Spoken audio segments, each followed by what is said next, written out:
Hi hello नमस्कार सर्वांना. मी अक्षय पुन्हा एकदा माझ्या नवीन व्लॉगमध्ये तुम्हा सगळ्यांचं स्वागत करते. आणि तुम्हाला तर माहीत आहे मी सध्या भारतात आहे आणि हे आहे माझं माहेरचं घर. आणि वरच्या रूममध्ये ना आज मी माझ्या सर्व साड्या काढलेल्या आहेत वाऱ्यावर ठेवण्यासाठी. आणि अजून माझं आवरायचं बाकी आहे कारण सकाळपासून मी वरच्या दोन्ही रूमची साफसफाई करते. इथे खिडकीला या सुपाऱ्या दिसत आहेत.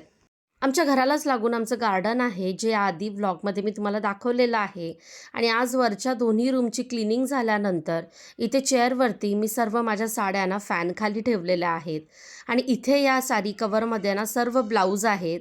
आणि टोटल 2 बॅग भरून इतक्या साड्या आहेत, पण आज एकच बॅग ओपन केलेली आहे. आणि मी नसताना सुद्धा आई अधूनमधून आहे ना वाऱ्यावर ठेवत असते साड्या. आणि इथे ही जी माझी शॉपिंग चालू आहे त्याचं सामान आहे जे मी एकत्र बॅगमध्ये भरत असते. आणि इथे हा आमचा ड्रेसिंग टेबल आहे जिथे आम्ही घरातल्या सर्व लेडीज रेडी होत असतो. आमच्या घरातली दिसणारी प्रत्येक वस्तू ही फार वर्षापासूनची आहे. मला माझ्या माहेरच्या घराचा स्पेशली होम टूर असं काही करण्यासाठी वेळच मिळाला नाही. तर म्हटलं चला आज वरती सर्व काम चालू आहे तर घरचे वरचे दोन्ही रूम कसे आहेत ते तुम्हाला दाखवते. आणि हा आहे बाहेरचा रूम. आम्ही आतला आणि बाहेरचा असं रूम म्हणतो. जस्ट मी आता सर्व क्लिनिंग केलं आहे त्यामुळे तुम्हाला मॉप सुद्धा दिसत असेल. हे जे एकावर एक 3 बॉक्स दिसत आहेत यामध्ये सर्व माझ्या ठाण्याच्या घरची भांडी आहेत. या रॅकमधले दिसणारे सर्व बॉक्सेस त्यामध्ये मालवणी प्रोडक्ट्स आहेत कारण माझ्या पप्पांचा तो बिझनेस आहे. आणि ही बाहेरची रूम स्टोअर रूम आहे. माझ्या बऱ्याचशा जुन्या वस्तू आणि न लागणारं सामान इथे ठेवतो. तर सकाळी आता वरचं सर्व क्लिनिंग झाल्यानंतर दुपारी आता सर्व झोपलेले आहेत आई पप्पा आणि आर्विक सुद्धा. तर मी बनवते गाजरचा हलवा. तर इथे 2 किलो गाजर आहेत ना किसून ठेवलेलं आहे. तर पप्पांनी किसलेले आहे जेव्हा मी सकाळी वरती क्लिनिंग करत होते. आणि आता मी हलवा करून घेते कारण तिकडे अबुधाबी किंवा दुबईमध्ये काय तर हे असे लाल आपले जे गाजर असतात सीझनल ते फारच कमी मिळतात आणि आले तरी चांगले गोड असतातच असं नाही. मग इथे आल्यानंतर आता मार्केटमध्ये मटार आणि गाजर भरपूर आलेले आहेत. म्हटल्यावरती गाजरचा हलवा कसा मिस करायचा. तर मग ना खवा वगैरे सर्व घेऊन आलेलो आहोत. आणि आता मी डेअरीमधून आणलेला आहे खवा 1/2 किलो. प्रत्येकाकडेच मला असं वाटतं या सीझनमध्ये भरपूर तर गाजरचा हलवा होत असेल, खूप सारा मटार घेतला जात असेल तर आपल्याकडे ही सगळी मज्जा असते सीझनल भाज्यांची फळांची. तर मी आता गाजरचा हलवा बनवते आणि तो कसा बनवते ते सुद्धा तुमच्यासोबत शेअर करते. दुपारचं सगळ्यांचं जेवण झालेलं आहे आणि मावशी येतात तर त्या पूर्ण भांडी वगैरे सर्व ओटा वगैरे स्वच्छ करून जातात. आता हा गाजराचा हलवा मी फ्रीजमध्ये बनवून ठेवून देणार म्हणजे जेव्हा पाहिजे तेव्हा घेऊन खाता येतो. पण अबुधाबीला जाण्याआधी सुद्धा मी 1/2 किलो बनवून घेऊन जाणार आहे. तर इथे टोपामध्ये मी पहिल्यांदा तूप घेते आणि थोडं थोडं तूप घालत घालत मी संपूर्ण गाजर यामध्ये भाजून घेणार आहे. आणि आता तूप तापलं की यामध्ये मी गाजर घालणार आहे पण ते डिरेक्टली न घालता त्याचा थोडासा पिऊन रस काढणार आहे जेणेकरून आहे ना गाजर लवकर चांगला भाजला जातो आणि हलवा होताना खूप जास्त पाणी सुटत नाही. आणि आता याचा जितका पण ज्यूस निघेल ना तो मी आर्विकला देणार. ज्यावेळी पण मी त्याच्या पराठासाठी वगैरे गाजर किसते त्यावेळी निघणारा सर्व ज्यूस मी त्यालाच पियाला देत असते.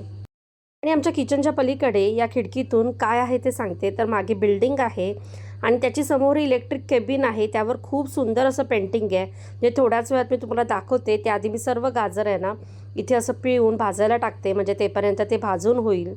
आई पप्पांकडे आल्यावर सुद्धा वेगवेगळ्या रेसिपीज बनवत असते पण प्रत्येक वेळेस त्या शूट करणं त्यानंतर मग त्या एडिट आणि अपलोड करणं शक्य होत नाही. त्यावेळी भारतात आल्यानंतर 11 दिवस मी फिजिओथेरपी घेतली. बॅक पेन खूप जास्त वाढलं होतं त्यासाठी. त्याचबरोबर इतर महत्त्वाची बरीच कामं पूर्ण करून जायची असतात. मी शूट केलेले व्लॉग्स ना एडिट करून अपलोड करायला बराच वेळ जातो. आणि ऑफकोर्स भारतात आल्यानंतर आपल्या नातेवाईकांकडे आपल्याला इन्व्हिटेशन असतं तर भेटायला सुद्धा जायचं असतं. आणि अगदी आजचा दिवस सुद्धा माझा तसाच बिझी आहे. आज सकाळी वरच्या रूमचं सर्व क्लिनिंग केल्यानंतर ज्या काही माझ्या साड्या आहेत त्या अर्ध्या आज मी वाऱ्यावर ठेवलेल्या आहेत आणि बाकीच्या उरलेल्या सर्व उद्या ठेवणार. त्यानंतर आता दुपारी मी गाजराचा हलवा करून घेते. म्हटलं की आर्विक शांतपणे झोपेल तेवढ्या वेळात मला करता येईल पण तो मी जागी आहे म्हटल्यावरती तो उठून बसलेला आहे. आणि तशी सवय झालेली असते मुलांच्या ढवळाढवळीशिवाय आईचं कुठलंच काम पूर्ण होऊ शकत नाही. आणि आता संध्याकाळी मला जायचं आहे माझ्या नणंदबाईंच्या घरी जे माझ्या माहेरच्या घरापासून जवळच राहतात. आणि आता मम्मींच्या वाढदिवसाला ताईंच्या फॅमिलीला काही यायचं जमलं नाही त्यामुळे जे काही त्यांना द्यायचे गिफ्ट्स आहेत मी अबुधाबीवरून आणलेले किंवा बड्डेचे ते सर्व आता मी जाऊन त्यांना देणार आहे आणि भेटणार आहे. तिथून येऊन पुन्हा माझ्या सोसायटीतच माझी बालपणीची मैत्रीण करिश्मा तिची हळद आहे. या आधीच्या ब्लॉगमध्ये तुम्ही तिला पाहिलं सुद्धा आहात. तर अशा प्रकारे भारतातल्या सुट्टीत आराम आणि कामे अशी भरपूर असतात. किसलेलं सर्व गाजर मी आता घातलेलं आहे, ज्यामध्ये थोडंसं तूप घालून कंटिन्यू 15 ते 20 मिनटं मी रंग बदलेपर्यंत भाजून घेणार आहे. तर यामध्ये मी घालते चिमूटभर मीठ. काही जण स्वीटमध्ये मीठ घालतात तर काही जण नाही, तर मी सुद्धा ना प्रत्येक वेळी घालतेच असं नाही.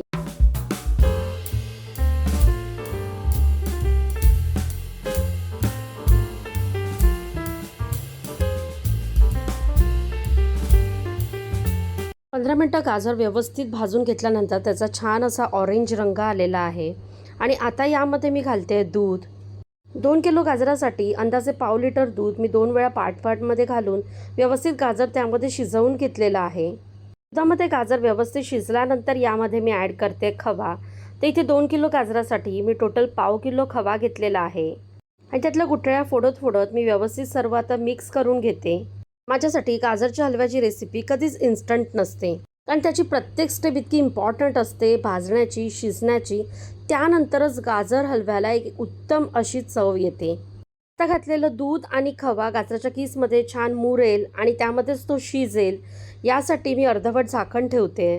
तेपर्यंत दाखवते मगाशी सांगितल्याप्रमाणे मागच्या बिल्डिंगच्या इलेक्ट्रिक केबिनच्या वॉलवरती सुंदर असं पेंटिंग केलेलं आहे. झाड, माकड, स्क्विरल, वेगवेगळ्या रंगांचे फुलपाखरू असे मस्त रंगवलेले आहेत. आणि ह्या पेंटिंगला बरेच वर्ष झाले, ते जशास तसं आहे. 10 मिनटं झाकण ठेवून छान शिजू दिलं गाजर. त्याचशिवाय त्यातलं पाणी सुटलेलं ते आटू सुद्धा दिलेलं आहे. या स्टेपला मी आता साखर घालते आणि हलवा जितका आपल्याला गोड हवा तितकी साखर घालायची. पुन्हा साखरेला पाणी सुटेल त्या पाकामध्ये गाजराचा किस पुन्हा मी चांगला शिजू देणार आणि ते आटू देणार. आणि तुम्ही बघू शकता हलव्याला बरंच पाणी सुटलेलं आहे पुन्हा साखर घातल्यानंतर. यामध्ये आता मी ड्रायफ्रूट्स घालते, म्हणजे हलवा होता ते सुद्धा छान सॉफ्ट होतील त्यामध्ये. ऑलमोस्ट सर्व पाणी आटून गाजरचा हलवा आता छान सुक्का झालेला आहे. यामध्ये आता सर्वात शेवटी मी घालते वेलची पावडर. वेलची पावडर कोणताही गोड पदार्थ करताना एकदम घालायची नाही, तर सुरुवातीला पदार्थ होत असताना थोडीशी घालायची, ज्यामध्ये त्याचा स्वाद उतरतो. आणि सर्वात शेवटी पदार्थ होत असताना जेणेकरून त्याचा सुगंध त्यामध्ये टिकून राहतो. संपूर्ण एकाच वेळी घातली ना तर ती वाफेसोबत त्याचा सुगंध, स्वाद दोन्ही उडून जातो. आणि आता सर्वात शेवटी थोडेसे ड्रायफ्रूट्स घालून गार्निशिंग करते. आणि अशा पद्धतीने मी गाजरचा हलवा बनवत असते. तुम्ही आणखी कोणत्या वेगळ्या पद्धतीने बनवत असाल तर मला कमेंटद्वारे नक्की कळवा. हा इतकं मस्त वाटतंय. खूप दिवसांनी गाजरचा हलवा बनवलेला आहे आणि खाणारसुद्धा आहे. आणि तुम्ही बघू शकता रंगसुद्धा तितका सुंदर आलेला आहे. आता मी संध्याकाळी आलेली आहे ननंदबाईंच्या घरी, जी आमच्या काकांची मुलगी आहे, शलाकाताई. त्यांचं घर माझ्या माहेरच्या घरापासून ऑटोने अगदी 5 मिनिटाच्या अंतरावरती आहे. तर ताईंकडे मी गेले, खूप दिवसांनी भेटलो होतो, खूप साऱ्या गप्पा मारल्या. त्यांच्या फॅमिलीसोबत मुलंसुद्धा खूप खेळले, एकमेकांसाठी आणलेले सर्व गिफ्ट्स एक्सचेंज केले. कारण तिथे मी काही शूट केलं नाही, कारण मी निवांत बसले होते गप्पा मारत. तिथून आल्यानंतर रात्री मी केले हळदीला आमच्या सोसायटीतच, जी होती माझ्या बालपणीच्या मैत्रिणीची, करिश्माची हळद. आणि सोसायटीतलीच मैत्रीण म्हटल्यावर ती आई पप्पासुद्धा होते. आणि सर्व मैत्रिणी आज आम्ही या निमित्ताने भेटलो होतो. आणि खूप वर्षांनंतर मी माझ्या मैत्रिणीचं लग्न, हळद असं काहीतरी अटेंड करते आणि खूप मज्जा करते. ही सर्व मजा फक्त आणि फक्त आपल्याच देशात असते. आणि खूप वर्षांनंतर करिश्माच्या हळदीमुळे आम्ही सर्व मैत्रिणी मिळून पुन्हा एकदा डान्स केलेला आहे. आधी हे सर्व होत होतं, पण आज बऱ्याच वर्षांनी पुन्हा एकदा. आणि या सर्व आठवणी फोटोज काढून फोनमध्ये कॅप्चर करून ठेवल्या. असा होता आजचा व्लॉग. आजच्या व्लॉगमध्ये माझं माहेरचं घर दाखवलं आणि इकडे माझा दिवस कसा असतो ते. आय होप तुम्हाला आवडला असेल. व्हिडिओ आवडला असेल तर लाईक, शेअर, सबस्क्राईब करा. पुन्हा भेटू नवीन व्लॉगमध्ये. तेपर्यंत सर्वांनी आपली काळजी घ्या. बाय.